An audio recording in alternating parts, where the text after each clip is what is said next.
Hello दोस्तों, राधे राधे। आशा करती हूँ कि आप सभी लोग स्वस्थ होंगे, खुश होंगे, मस्त होंगे। मेरे गुरु कृपा चैनल पर आप लोगों का बहुत बहुत स्वागत है। आज मैं आप लोगों को कथा सुनाने जा रही हूँ। पुरुषोत्तम मास महात्म्य अध्याय 6। नारद जी बोले, भगवान गोलोक में जाकर क्या करते हैं? हे पाप रहित मुझ श्रोता के ऊपर कृपा करके कहिए। श्री नारायण बोले, हे नारद, पाप रहित अधिमास को लेकर भगवान विष्णु के गोलोक जाने पर जो घटना हुई वह हम कहते हैं, सुनो।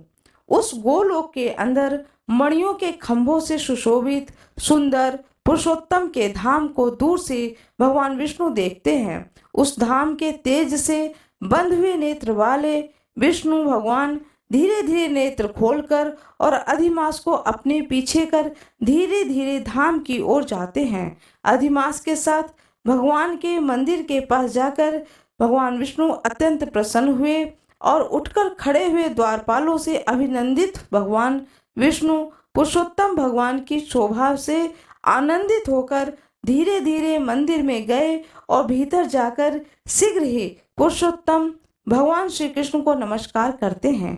गोपियों के मंडल के मध्य में रतन में सिंहासन पर बैठे हुए श्री कृष्ण को नमस्कार कर पास में खड़े होकर भगवान विष्णु बोले, श्री विष्णु बोले, गुणों से अतीत गोविंद अद्वितीय अविनाशी सूक्ष्म विकार रहित विग्रहवान गोपों के वेश के विधायक छोटी अवस्था वाले शांत स्वरूप गोपियों के पति बड़े सुंदर नूतन मेघ के समान श्याम करोड़ों कामदेव के समान सुंदर वृंदावन के अंदर रास मंडल में बैठने वाले पीत रंग के पीतांबर से शोभित सौम्य भवों के चढ़ने पर मस्तक में 3 रेखा पड़ने से सुंदर आकृति वाले रास लीला के स्वामी, रास लीला में रहने वाले, रास लीला करने में सदा उत्सुक 2 भुजा वाले मुरलीधर पीत वस्त्रधारी अच्युत, ऐसे भगवान की मैं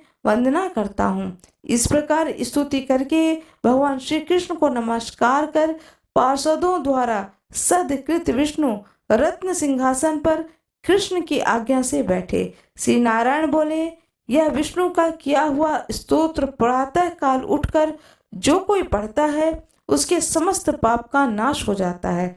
अनिष्ट स्वप्न भी अच्छे फल को देते हैं और पुत्र पौत्र आदि को बढ़ाने वाली भक्ति श्री गोविंद में होती है। अकीर्ति का नाश होकर के सत्य कीर्ति की वृद्धि होती है।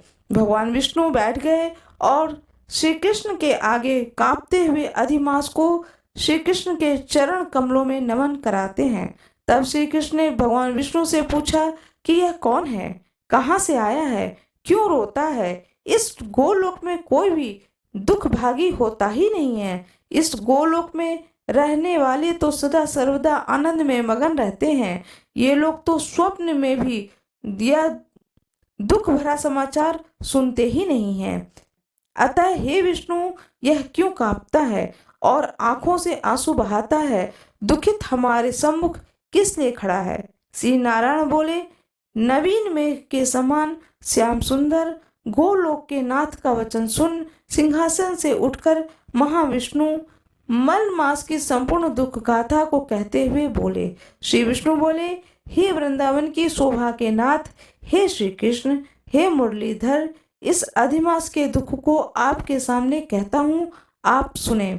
इसके दुखित होने के कारण ही स्वामी रहित अधिमास को लेकर मैं आपके पास आया हूँ। इसके उग्र दुख रूप अग्नि को आप शांत करें। यह अधिमास सूर्य की संक्रांति से रहित है, मलिन है, शुभ कर्म में सर्वदा वर्जित है। स्वामी रहित मास में स्नान आदि नहीं करना चाहिए। ऐसा कहकर वनस्पति आदिकों ने इसका निरादर किया है। 12 मास कला क्षण अयन संवत्सर आदि से विष्णु ने अपने अपने स्वामी के गर्भ से इसका अत्यंत निरादर किया। इसी दुख आग्नि से जला हुआ यह मरने के लिए तैयार होगा।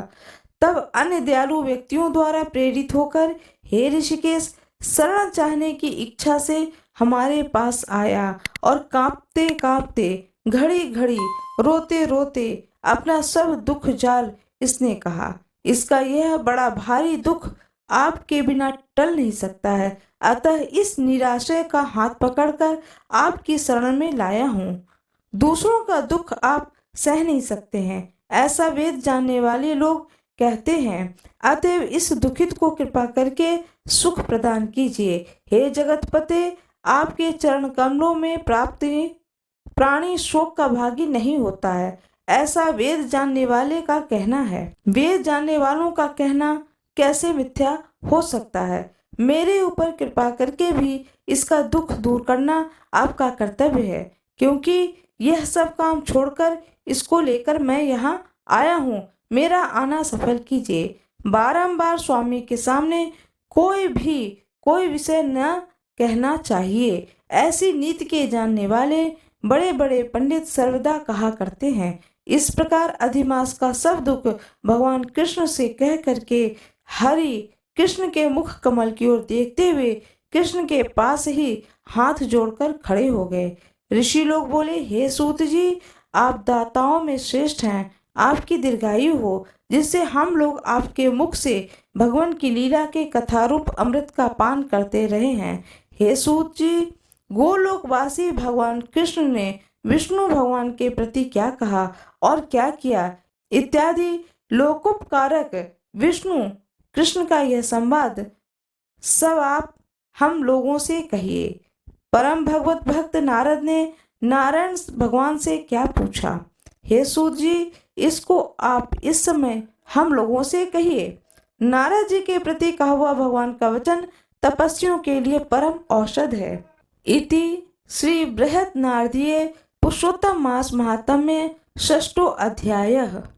भगवान नारायण की जय हो, भगवान श्री कृष्ण की जय हो, सूत जी की जय हो, अधिक मास पुरुषोत्तम मास की जय हो, गोलोक की जय हो, विष्णु लोक की जय हो। मेरा यह वीडियो कैसा लगा कमेंट बॉक्स में हर हर महादेव जरूर लिख दें। वीडियो को लाइक करें, शेयर करें, ज़्यादा से ज़्यादा लोगों को शेयर करें।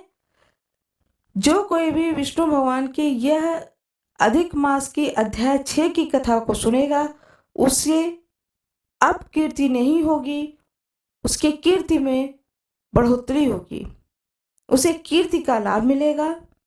इसलिए इस अध्याय को अवश्य सुने।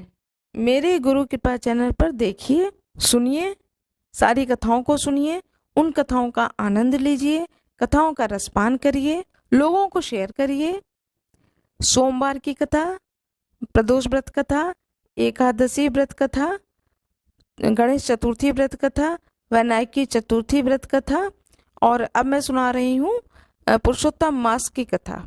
यह सारी कथाएं सुने और इन कथाओं का आनंद प्राप्त करें। इन कथाओं के सुनने मात्र से ही ईश्वर की कृपा प्राप्त होती है, इसमें कोई दो राय नहीं है। इन कथाओं को अवश्य सुनें। धन्यवाद।